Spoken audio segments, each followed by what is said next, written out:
Tidak ada wali kota yang ingin menyengsarakan rakyatnya. Tidak ada anggota DPRD yang tidak akan mewakili rakyatnya. Semua akan bekerja sama. Saya yakin itu. Problemnya hanya pada kapasitas, kemampuan. Dia mampu mengimplementasikan nggak? Dia mampu bekerja dengan baik nggak di DPRD? Maka menjadi aneh kalau kemudian sebagai caleg kita justru menyerang balik orang yang kemudian mempunyai tugas di dalam DPRD, padahal dia sudah ada di sana. Nah ini kan pemahaman ini harus kita selesaikan. Itu harusnya tidak maksimal, harusnya begitu dong. Apakah seperti itu, Pak? Apakah seperti itu? Bisa dipertegas seperti itu? Jadi jangan malu-malu. Gitu.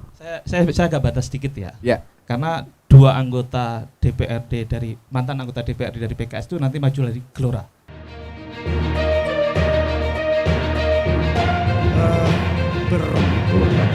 Sebenarnya kita itu punya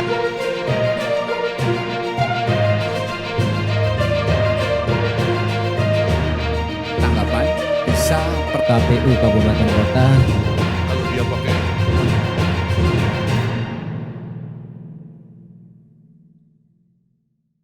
kemampuan kita untuk mengelola konstituen, mengelola isu dan kemudian menjadikan itu kerja-kerja kita nanti di dewan, itulah menjadi bukti bahwa seseorang bisa bertahan atau tidak untuk dipilih oleh rakyat. Itu poin pertamanya.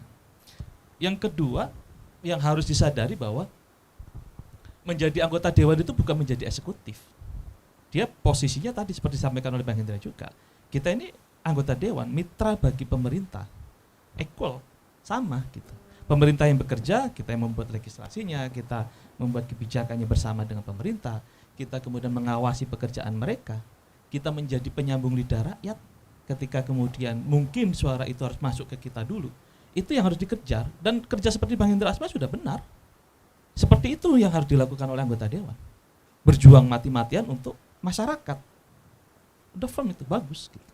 Nah itu yang harusnya ditiru oleh teman-teman mungkin yang pendatang baru lah, atau yang saat ini sedang berkontestasi nantinya di pemilu 2024, baik itu di dapil 1 maupun di dapil sampai 6. Ya. Itu yang harus dilakukan. Gitu, Pak. Nah, kira-kira tahun yang akan dilakukan Bang Agus sendiri nanti sudah ada rumusannya? Yang jelas ketika kita menjadi anggota dewan ya kita harus sudah siap untuk pertarungan ini. Ya iya dong, kita harus sudah siap dengan segala aspirasi atau apapun yang dibutuhkan rakyat ketika nanti kita duduk. Ya. Harus sudah siap. Kalau kemudian diimplementasikan betul, tidak ada hal yang mudah ketika kita duduk di DPRD. Ada antar fraksi misalkan, perbedaan ya, fraksi nanti misalkan dari PSI, dari Golkar, dari PKS sendiri misalkan, berbeda-beda. Akan ada dinamika. Kemudian bagaimana mensinergikan ini dengan mitra misalkan di dinas-dinas yang terkait. Ini juga akan ada dinamisasi. Tapi satu hal yang paling penting harus kita sadari, tidak ada yang namanya pemerintah ataupun anggota DPRD itu tidak bekerja untuk rakyat. Semuanya pasti bekerja yang terbaik untuk rakyat. Tidak ada wali kota yang ingin menyengsarakan rakyatnya. Tidak ada anggota DPRD yang tidak akan mewakili rakyatnya. Semua akan bekerja sama. Saya yakin itu. Problemnya hanya pada kapasitas, kemampuan. Dia mampu mengimplementasikan nggak? Dia mampu bekerja dengan baik nggak? Kan ada beberapa teman-teman mungkin yang karena aji mumpung dia jadi anggota dewan, atau kemungkinan dia punya konstituen terpilih tetapi dia bingung untuk memulainya dari mana, karena dari partainya sendiri nggak tahu ngapain gitu loh. Tidak ada arahan yang jelas, narasi yang jelas dari partainya ya.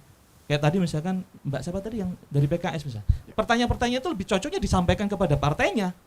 Jadi tidak ada lagi pertanyaan itu di sini karena sudah ada anggota dewan di sana di DPRD. Maka menjadi aneh kalau kemudian sebagai caleg kita justru menyerang balik orang yang kemudian mempunyai tugas di dalam DPRD, padahal dia sudah ada di sana.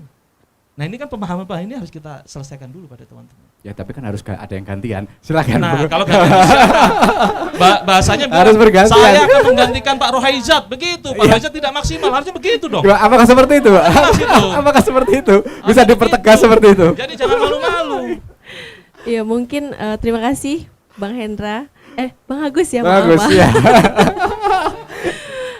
Mungkin tadi bukan pertanyaan untuk ke para dewan ya. Mungkin itu sejenis masukan-masukan saja gitu. Memang PKS sudah diwakilkan oleh para dewan-dewan yang sudah duduk pada saat ini gitu kan.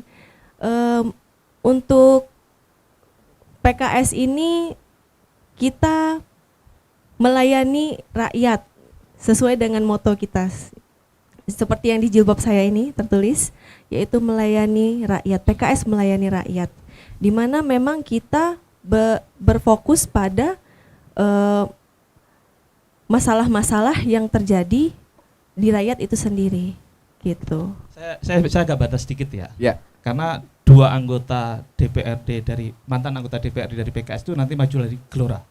Ya, Ya. ada Pak Riki Indra Kari Betul, ya. yang sudah pernah 2 periode dan Mukriyadi nantinya sama-sama Ya. di kota nih. Ya. 2 orang akan kembali lagi ke DPRD. Kita lihat rasa PKS 5 tahun terakhir. Perda yang mau diusung aja nggak jadi-jadi. Dulu Pak Riki mengusung perda, jadi. Makanya itulah motivasi kami Partai Gelora ini untuk kembali eksis di DPRD Kota Batam. Kita ingin mengembalikan kembali Pak Riki, Mukriyadi kembali bekerja di DPRD seperti yang dulu. Kita akan buat dinamis DPRD ini agar bekerja makin maksimal gitu. Karena kita lihat yang sekarang ini enggak, menurut kami ya kurang cocok gitu. Ya mungkin mudah-mudahan lah Partai Gelora menemukan jalannya, dapat dukungan dari Mas Hendra Asman, Bang Tan Ate gitu ya, dimuluskan untuk masuk ke Dewan lagi. Saya pikir seperti itu. Siap dijegal nggak tuh? Langkah dari Gelora. Saya jegal balik nanti.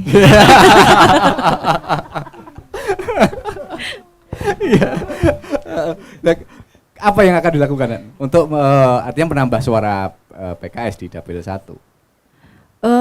Untuk saat ini kebetulan saya sebagai lawyer, saat ini sebagai lawyer di bidang perempuan dan anak. Ya. Ya, kita lihat pada saat ini itu sangat marak terjadi tingkat perceraian, tingkat perselingkuhan, terus tingkat kejahatan-kejahatan yang dilakukan anak di bawah umur atau mungkin anak di bawah umur itu sendiri yang menjadi korban.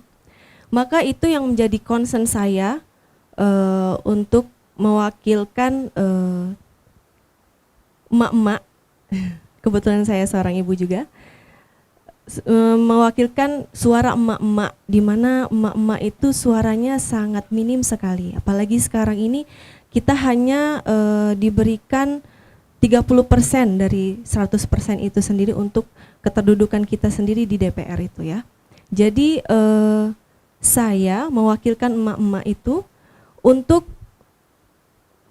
memberikan pengarahan, perlindungan terhadap emak-emak dan anak-anak.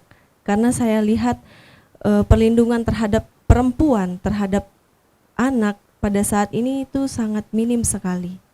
Itu. Dan terjadinya permasalahan ini memang tidak kurang dari kegiatan media sosial. Kita bukan mempermasalahkan media sosial itu, tapi mungkin lebih ke pengawasan orang tua terhadap anak-anak, di mana keseharian mereka mungkin lebih sering menggunakan gadget.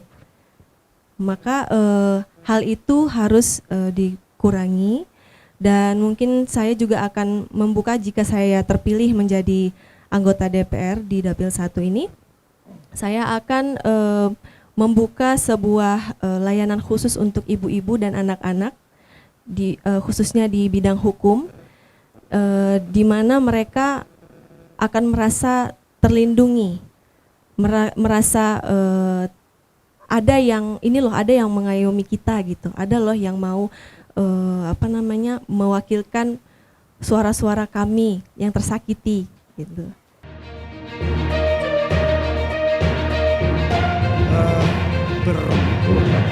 Sebenarnya kita itu punya